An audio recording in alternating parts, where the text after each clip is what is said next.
ভালো লাগার বিষয় যেহেতু ওরা আমাকে পিক করেছে, রিশাদের সাথেও কথা হয়েছে এবং সাকিব ভাইয়ের সাথেও কথা হয়েছে। ফ্র্যাঞ্চাইজি ক্রিকেটে তো অনেক এটা একটা অপরচুনিটি। ফ্র্যাঞ্চাইজি ক্রিকেট খেললে হয় কি এক্সপিরিয়েন্স বাড়ে, চেষ্টা করবো যদি অপরচুনিটি থাকে নিজের সর্বোচ্চটি দেয়া। 2-3 দিন ধরেই কথা হচ্ছিল ওদের সাথে এবং বেসিকলি আমার যে বাংলাদেশের ম্যানেজার আছে ওই যোগাযোগ করছিল এবং ওদের সাথে কমিউনিকেট করছিল যে কিভাবে কি করা যায়। আর ওদের বেশ কিছু প্লেয়ার আছে ওরা খেলতে পারবে না ন্যাশনাল ডিউটির জন্য, এর জন্য কন্টিনিউ কথাটা হয়েছিল। এরপরে আমাকে জানিয়েছে যে আমি ফ্রি আছি কিনা, তারপর তো আমি ফ্রি আছি বলেছি যে হ্যাঁ আমি অ্যাভেলেবেল আছি, যদি তারা অপরচুনিটি দেয় বা তারা যদি চিন্তা করে আমি খেলতে পারবো, সমস্যা নেই। সুযোগটা কীভাবে দেখছেন? মানে এখনও ন্যাশনাল টিম আছে, মানে বাইরে আছে, ডিউটিতে আছে, আপনি একটু ফ্রি ছিলেন, মানে এরকম সময় এই সুযোগটা পেয়েছেন, একটা ম্যাচ যেতে হয় আরেকটা ম্যাচ খেলা যাবে, মানে এই সুযোগটাকে আপনি আপনার ক্যারিয়ারের জন্য কীভাবে নিচ্ছেন? না দেখেন যে এর আগে ফ্র্যাঞ্চাইজি ক্রিকেটে তো অনেক এটা একটা অপরচুনিটি। আর ফ্র্যাঞ্চাইজি ক্রিকেট খেললে হয় কি এক্সপিরিয়েন্স বাড়ে, বিভিন্ন দেশের প্লেয়াররা থাকে এবং কন্ডিশনের সাথে অ্যাডাপ্ট করা যায়। আর এখানে ভালো খেললে অনেক নিজের কনফিডেন্টটা অনেক ভালো থাকে। সো আমার কাছে মনে হয় এটা একটা আমার জন্য অপরচুনিটি। আর যেহেতু আমি এর আগে কখনো ফ্র্যাঞ্চাইজি লিগ খেলা হয়নি, একবার গিয়েছিলাম বাট খেলতে পারিনি, তখন আমাদের হোম সিরিজ ছিল অস্ট্রেলিয়ার সাথে, এর জন্য খেলা হয়নি। বাট এবার যেহেতু পিএসএল একটা বড় একটা টুর্নামেন্ট, ওখানে খেলার একটা অপরচুনিটি আছে, সো চেষ্টা করবো যদি অপরচুনিটি থাকে নিজের সর্বোচ্চটি দেয়া। উইকেট কন্ডিশন দেখছেন ওখানে, অবশ্যই ব্যাটিং ওয়েভ থাকে বা অনেক রান হয়, আপনি যদি আগে ব্যাটিংয়ের সুযোগ পান, বোলিংয়েও তো বড় একটা ইম্পর্টেন্ট রোল প্লে করতে হবে, যেটা রাজা করেছেন। মানে এক্সাইটমেন্ট বেশি না একটু চ্যালেঞ্জটা নেওয়ার জন্য একটু নার্ভ কাজ করছে? দেখেন আমি তো ইন্টারন্যাশনাল ক্রিকেট খেলেছি আর আমার তো আলহামদুলিল্লাহ প্রায় এক্সপিরিয়েন্স আছেই। আর যেহেতু বাংলাদেশে বিপিএল খেলেছি, ওখানে পাকিস্তানি অনেক প্লেয়ার আছে বিপিএলে খেলে, সো আমার কাছে মনে হয় ওদের সম্পর্কে জানি। আর উইকেটটা অনেক ভালো, যেহেতু পাকিস্তানে আমরা এর আগে অনেক ম্যাচ খেলেছি, টেস্ট খেলেছি, ওডিআই খেলেছি, সো আমার কাছে মনে হয় যে ওখানে কন্ডিশন সম্পর্কে আমরা খুব ভালো অ্যাডাপ্ট করতে পেরেছিলাম। এবং আমিও জানি, যেহেতু আমি ওখানে লাহোরে একটা 100 করেছিলাম এশিয়া কাপে, তারপরে পাকিস্তানের মাটিতে আমরা টেস্ট জিতেছি। সো আমার কাছে মনে হয় যে নতুন কোনো কিছু না, but at the same time ওখানে সবার সাথে অ্যাডজাস্ট করা, পারফর্ম করাটা, এটাই মূল লক্ষ্য। মিরাজ ভাই, আপনি বিপিএল এর বেস্ট প্লেয়ার ছিলেন এবং আমার কাছে মনে হয় যে সুযোগটা আপনি আসলে ডিজার্ভ করেন। তো সাকিব আল হাসান ওইখানে আছেন, রিশাদ ওই একই টিমে খেলেছেন। আসলে সাকিবের সাথে কোনো রকম কথাবার্তা হয়েছে কিনা দল পাওয়ার পরে বা রিশাদের সাথে? হ্যাঁ, কথা হয়েছে, রিশাদের সাথেও কথা হয়েছে এবং সাকিব ভাইয়ের সাথেও কথা হয়েছে। এবং তারা যেহেতু ওই টিমে খেলেছে, আমি জিজ্ঞেস করেছিলাম যে টিমের কন্ডিশন কীরকম, বাট তারা খুব ভালো ফিডব্যাক দিয়েছে এবং টিমের সব কিছুই ভালো মতনই হচ্ছে। আর যেহেতু ওরা দুজন খেলেছে, এটা আমার জন্য একটা ভালো একটা এক্সপিরিয়েন্স কাজে লাগবে, কারণ আমি হয়তো ওখানে গিয়ে হয়তো মনে করবো যে নতুনভাবে শুরু করব, বাট আমার কাছে মনে হয় যে ওরা যারা আছে আমাকে সবাই হেল্প করবে। প্রথম ফ্র্যাঞ্চাইজি লিগ, মানে এর আগে সুযোগ পেয়েছেন, যেতে পারেন নাই, কিন্তু এবার প্রথম যাচ্ছেন, আসলে একটু কি এক্সাইটেড কিনা, একটু মানে অন্যরকম ফিল হচ্ছে কিনা? না, অবশ্যই ভালো লাগার বিষয়, যেহেতু ওরা আমাকে পিক করেছে। আর যেহেতু খেলাটা কোয়ার্টার ফাইনাল খেলা, আমার কাছে মনে হয় এখানে অপরচুনিটি বেশি থাকবে, জিতলেই সেমিফাইনাল আর সেমিফাইনাল জিতলেই ফাইনাল। সো আমার কাছে খুবই এক্সাইটেড মনে হচ্ছে, আর at the same time perform করতে পারলে তো আরও বেশি ভালো লাগবে। সাকিব ভাইয়ের সাথে অনেক দিন আসলে দেখা হয় না, এই সুযোগ একটা দেখাও হয়ে যাবে, ওইটা নিয়েও কি এক্সাইটেড কিনা? হ্যাঁ, লাস্ট সাকিব ভাইয়ের সাথে অনেক দিন আগে খেলেছিলাম, আমার কাছে এখনও মনে আছে ইন্ডিয়া সিরিজে খেলেছিলাম। আর অনেকদিন পর দেখা হবে, আবার একসাথে খেলা হবে, মাঠে প্র্যাকটিস হবে, সো এটা অবশ্যই ভালো লাগার বিষয়।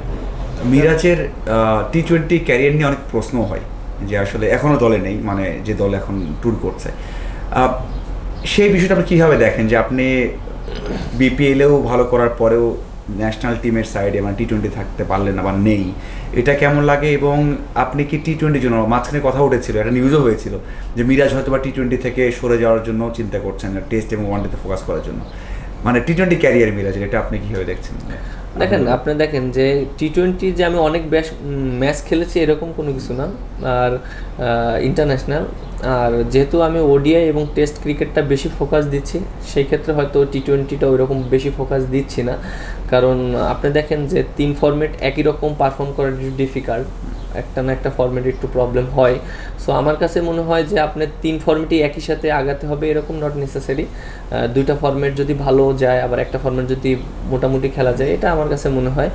আর T20 যেটা বললেন যে আমি যে অনেক বেশি ফোকাস দিই এরকমও কোনো কিছু না। আমি মনে করি যে হ্যাঁ, আমি যদি T20 খেলার অপরচুনিটি থাকে আমি খেলবো, পারফর্ম করার অপরচুনিটি থাকলে করবো, বাট আমার সবসময় বেসিকলি ফোকাস থাকে টেস্ট এবং ওডিআই ক্রিকেটের দিকেই। আর যদি আমার অপরচুনিটি হয় তাহলে আমি ওটা এনজয় করার চেষ্টা করি T20। ওকে, তার মানে যদি কখনো বাদ পড়েন, মানে দলে না থাকেন T20-তে, এটা আপনার উপর কোনো ইম্প্যাক্ট ফেলে না একদমই? ইম্প্যাক্ট বলতে আপনি দেখেন যে ওইরকম বেশি খারাপ লাগে না, কারণ লাস্ট 8 বছর ধরে এরকমই হচ্ছে। অনেকবার ঢুকেছি, অনেকবার বাদ পড়েছি, অনেকবার ঢুকেছি, অনেকবার বাদ পড়েছি, এর জন্য ওই খারাপ লাগাটা বেশি নয়।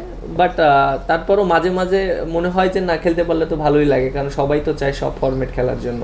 মিরাজ, বাংলাদেশ দল মানে এক কথায় বলতে চাই খারাপই করেছে। মানে 2টা ম্যাচেও আমরা দেখেছি, প্রথম ম্যাচে বাংলাদেশ দল যেভাবে খেলেছে ওরাও কিন্তু ভালো চেস করেছিল, শেষে 6 অফ 7 উইকেট ভালো করতে পারেনি বলে বাংলাদেশ ইজি জিতেছে, লাস্ট ম্যাচটা হেরেই গেল। এটা আসলে বিং আ ন্যাশনাল টিমের সিনিয়র প্লেয়ার কেমন লাগে? মানে আসলে আমরা সবসময় দর্শকদেরও শুনছি যে এই দল ভালো করতে পারবে না, এই দলে অনেক ল্যাকিংস আছে, সাকিব তামিম চলে গেছে এবং এমন ম্যাচটা হারলো। মানে এই পর্যায়ে এমন হারটা আপনার কেমন লাগে? দেখেন, একটা জিনিস কি, ক্রিকেট খেলা কিন্তু হার জিত থাকবেই, আর আপনি হারলেই যে খারাপ টিম হয়ে যাবেন এটা না। আর আমার কাছে মনে হয় যে এখন যে টিমটা আছে অনেক ইয়াং টিম আছে এবং বেশ কিছু সিনিয়র প্লেয়ার আছে এবং তাদের ওই রোলটা ইম্পর্টেন্ট।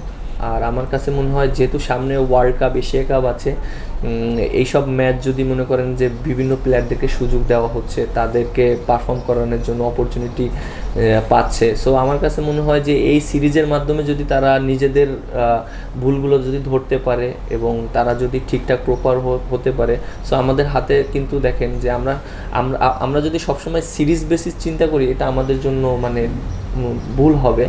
আমরা সবসময় টার্গেট করা উচিত যে আমাদের সামনে যে মিশন আছে সেটা যেন আমরা সাকসেস হতে পারি। সো এই আমার কাছে মনে হয় যে ওয়ার্ল্ড কাপ বা এশিয়া কাপের আগে যে মিশনগুলো আছে, 3-4টা সিরিজ আছে, এখানে যে প্লেয়াররা অপরচুনিটি পাবে তারা যদি ঠিকঠাক মতন পারফর্ম করতে পারে তাহলে এশিয়া কাপ, ওয়ার্ল্ড কাপে যায় তাদের কনফিডেন্টটা ভালো থাকবে। সো আমার কাছে মনে হয় যে তারা হয়তো এইভাবে প্ল্যানিং করছে। মিরাজ ভাই, আপনার একটা দুনিয়ার অন্যতম বিখ্যাত একটা ব্র্যান্ডের সাথে, ব্র্যান্ডের সাথে আপনি যুক্ত হয়েছেন। আসলে এরপর থেকে দর্শকদের মনে একটা প্রশ্ন যে এমকেএসের সাথে মিরাজ থাকবেন কিনা, বা এমকেএসের মিরাজ আছেন কিনা, আপনি একটু বলবেন আসলে খোলা খবর। না, আমি তো সিএর সাথে এটা বাদ দিয়ে দিই। এটা আগে ছিল না প্রোগ্রাম করতে মনে আছে? এটা বাদ দেন। একটা প্রশ্ন শুধু, সেটা হচ্ছে ধরেন আপনি বললেন যে T20-তে খুব বেশি ফোকাস না, বাট আপনাকে অনেকে চায় আসলে T20 দলে, বা আপনার সেই ক্যালিবারটা আছে। আপনি এই মানে সুযোগটা কিভাবে দেখেন? যদি আবার সুযোগ আসে সেটাকে কিভাবে আসলে আপনি দেখতে চান যদি আসে? দেখেন, আপনি যেটা বললেন যে টি-টোয়েন্টি এমন একটা ফরম্যাট, এটা কিন্তু আপনি বলেই যে পারফর্ম করবেন এরকম না। এটা কিন্তু মানে এখানে অনেক হাই ইন্টেন্সিটি খেলা হয়, যে কেউ খারাপ করতে পারে, যে কেউ ভালো করতে পারে। সো এখানে আপনি মানে বলতে পারবেন না যে একটা ম্যাচ খারাপ হলেই সে খারাপ প্লেয়ার, আবার একটা ম্যাচ ভালো হলেই সে অনেক ভালো প্লেয়ার হয়ে গেছে, এরকম না। আমার কাছে মনে হয় যে টি-টোয়েন্টিতে আমি চেষ্টা করি আমার নিজের একটা ব্যক্তিগত রোল আছে, সেই রোলটা প্লে করার জন্য। যেহেতু আমি ব্যাটিং করতে পারি, বোলিং করতে পারি, আমি দুইটাই কন্ট্রিবিউট করার চেষ্টা করি। আর যেহেতু বিপিএলে আমি খেলেছিলাম, খুলনা টিমে খেলেছিলাম, আমি হয়তো উপরে ব্যাটিং করার চেষ্টা করেছি, কারণ আমার কাছে মনে হয় যে আমি যদি উপরে ব্যাটিং করতে পারি আমি হয়তো পাওয়ার প্লেটা ইউটিলাইজ করতে পারি প্রপার ওয়েতে। সো আমি ওইভাবে নিজেকে মেন্টালিটি তৈরি করেছি এবং খেলার চেষ্টা করেছি। আমার কাজ হলো মাঠে পারফর্ম করার, এবং যারা টিম করবে বা যারাই করবে তাদের এটা ডিসিশন, বাট আমার কাছে মনে হয় যে পারফর্ম করাটা খুব ইম্পর্টেন্ট।